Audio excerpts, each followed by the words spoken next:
之前曬咗啲魚乾，咁今次呢，就用嚟整返個鹹魚粒矮瓜煲啦。有魚乾喺入面呢，啲矮瓜係特別有風味噶。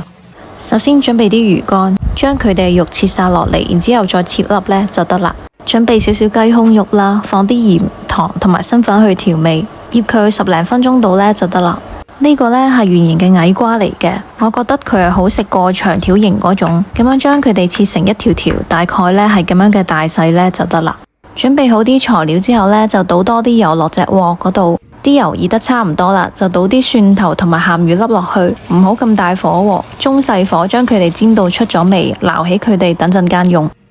鑊裏面剩低嘅油呢，就唔使倒，直接將啲矮瓜倒落去，兜到佢半熟，大概係咁樣呢，就撈翻起佢。鑊裏面繼續噴少少油，倒翻啲鹹魚粒同埋蒜頭落去，再放埋啲雞胸肉落去，煎到咁上下呢，就落啲蔥頭爆香佢，